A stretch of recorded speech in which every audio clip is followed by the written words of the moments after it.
Good morning, Joe Winebanks. Good morning, Stephanie. I've missed you so.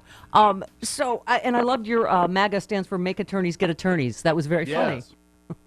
That was a good one, and I like to see Acne said that we shouldn't use the term digging up dirt. We should use the term making up dirt.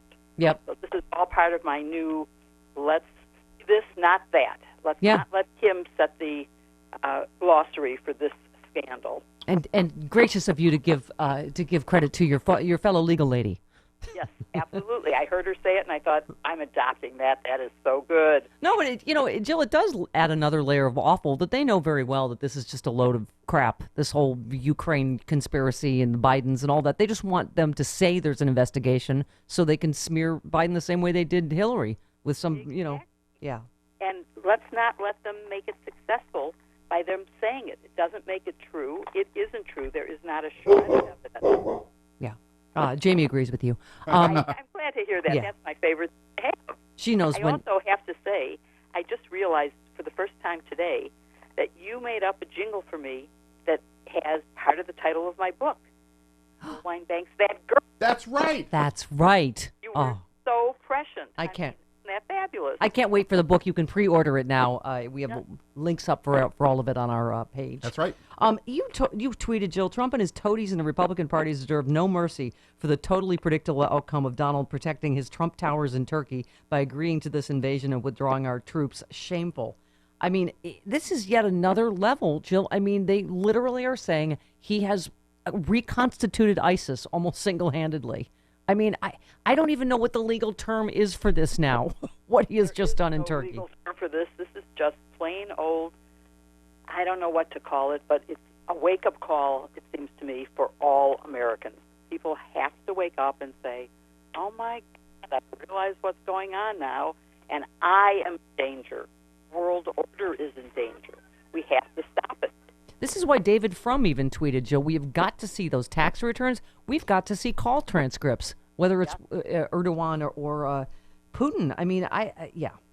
Yeah, exactly. And, of course, the courts are now coming forward and helping in enforcing the rule of law. And these are his courts. I mean, he has had a huge impact on the courts. But even they are saying law is law, rule is rule, and we have to obey the Constitution. Well, and I always say you're happy clappy, but I feel like, Glenn Kirshner, a lot of all of you, brilliant legal minds that have dedicated your life to the law. I heard Joyce White say it, that I've always believed justice will come for Donald Trump. And I guess it feels so slow to us lay people out here, Joe, but it is true, isn't it, so far, that they are losing court case after court case. It's just, it's so rampant that it's just frustrating for those of us in the cheap seats, right?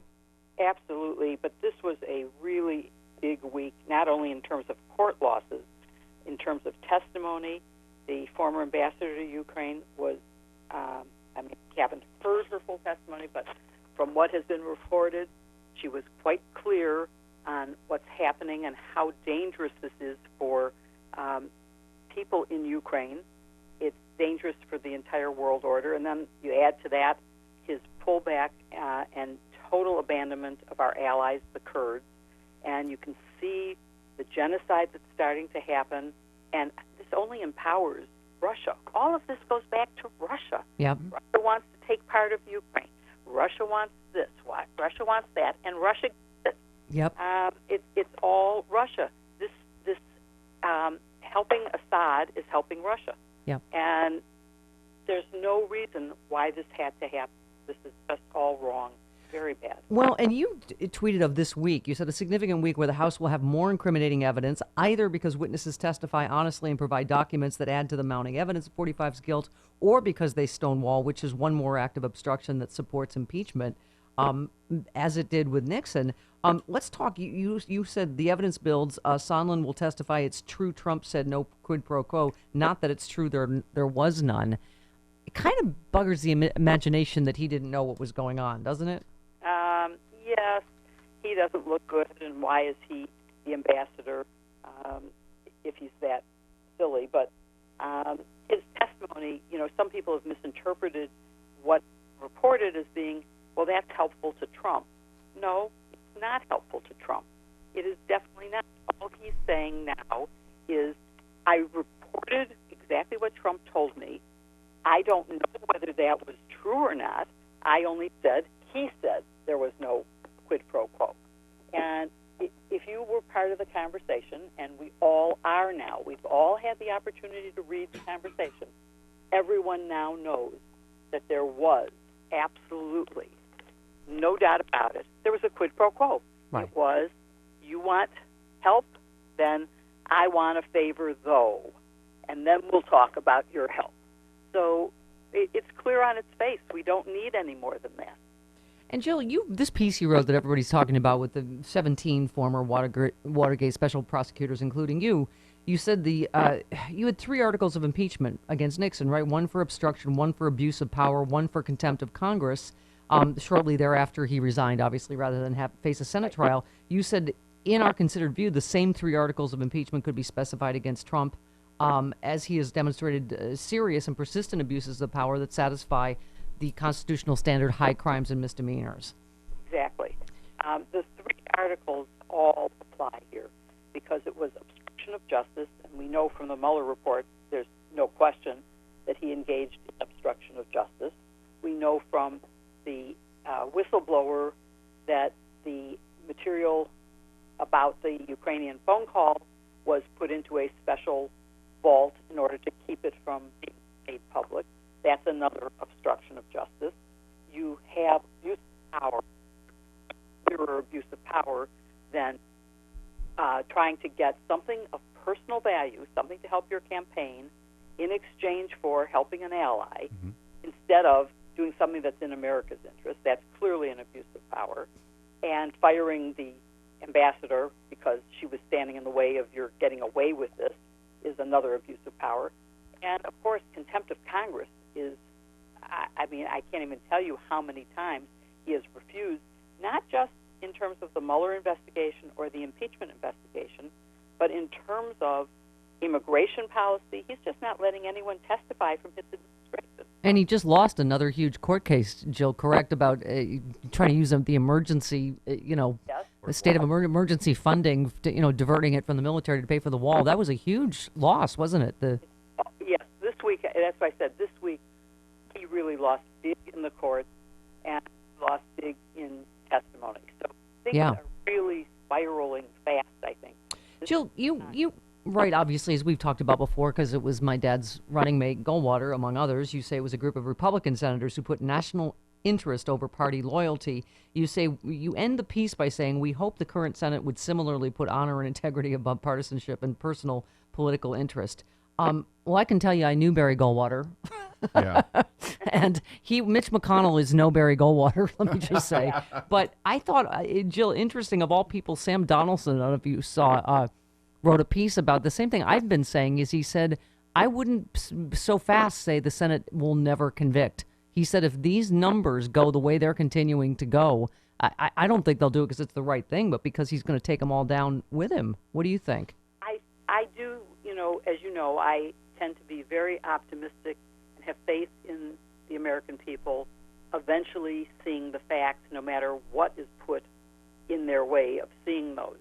And they aren't seeing the facts if they're watching, for example, Fox News. They hear a very different set of things. If they're watching his rallies, and I don't even know if you can call them rallies anymore, it's starting to sound, I don't know, like a dictator giving his speeches to this absolutely blindly loyal crowd who cheer when he says things. Yeah. And now we have this horrible video that was played at his resort to a group of conservatives, and that portrays him as a gunman shooting all his enemies. In a church, yeah. I mean, it's a really vile... As Jesus would do, yeah. Yeah, it's disgusting. It's disgusting. Yeah. And he hasn't disowned it. He hasn't said that has to be taken down, that should never have happened. We don't believe in that kind of violence. This is where he's attacking every news media. He's attacking Obama. He's attacking McCain. He's attacking Hillary, Pelosi. It is truly despicable, and let's just hope that one of his crazy followers doesn't take it seriously. Exactly. Jill, you tweeted about Barr's meeting with Murdoch should be investigated. You said so much Barr has done and doing needs investigating. You know, as we keep saying, people keep saying if Nixon had Fox News and right-wing radio, he would have survived. So now Fox News is apparently going to be completely Trump state TV. Well, yeah, and now with the firing of, or the departure, let's say, of Shepard Smith, who might have been someone who spoke more honestly. Who's next? Will Chris Wallace be gone? Who's going to be gone? Yeah. Jill, what are you most interested in legally this week? Which testimony and whose testimony do you think could be game-changing, or are you looking forward to?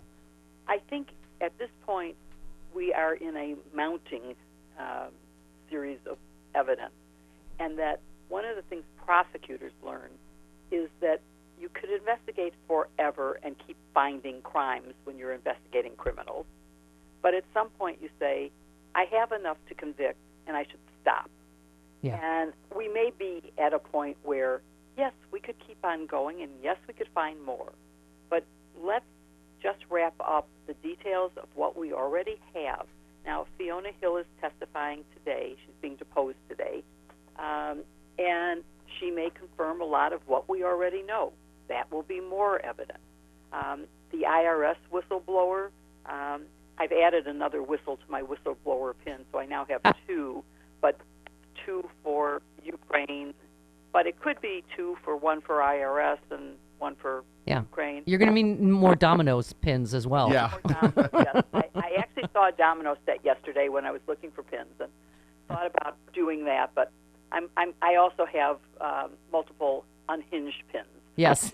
That certainly captures, I think, the state of the president's mind right now. Yeah. But, yeah, I'm not sure which is going to be the most important. I am looking forward to Sondland and what he will say and whether he will produce his documents. Of course, I'm looking forward to the production of documents by Pompeo and Giuliani, and I'm hoping that action will be taken to enforce those if they do not comply. Whether it's using the inherent power of Congress to hold a witness in contempt. Criminal contempt is not going to happen because you have William Barr standing in the way of that happening. But there are other ways to proceed. And I think they have to start either locking people up or fining them or docking their salary, something, right? I mean, this just can't go on like this. No, it can't. It has to be enforced and followed. Back to the Watergate case, we face the same thing. Well, what if the president doesn't? But President Nixon, for all his criminality, for all of his bad errors, did believe in the Constitution and the rule of law, and when faced with a unanimous decision from the Supreme Court, said, I'll turn it over. Yeah. I miss that guy, don't you? Yeah. Just kidding. Yeah. I recently saw a production of Frost Nixon at a Chicago theater Red Twist that was fabulous. I was actually crying at the end. I felt so much sympathy for Richard Nixon. And even when I'm on air and they play his resignation speech, it had so much caring about America and democracy. Yeah. He said, I'm resigning in the best interest of the country. Yeah. And Donald Trump has never done anything in the best interest of anyone but himself. Jill Wine-Banks, I thought I could not be more impressed with you. And I was reading this piece that you wrote, and it turns out you're former General Counsel of the United States Army, former Solicitor General and Deputy Attorney General of the state of Illinois, and a former Chief Operating Officer of the American Bar Association. Wow. I cannot believe you associate with me. I mean... Yes, absolutely. Yeah. I love you. I love you. I do. You're smart, and I love smart women, so I that's why I associate with you. can't wait to see you at... at Politicon. That's Yeah, right. I can't wait to see you. Politicon, everyone that meets you says she's the nicest lady. She's the warmest, most gracious, kindest lady. So thank you for just being a light in the dark during this period. Thank you. Well, I hope that we will stay friends long beyond this horrible period. I do hope this will end. Yeah, boy, I'll say. All right. When it does. All right, love you. And fly safe to Politicon. We'll see you soon. Thank you. All right, Bye. there she goes. And we've linked to her piece at stephaniemiller.com, the piece that she wrote along with 16 other Watergate prosecutors. She gave me happy tears. Oh.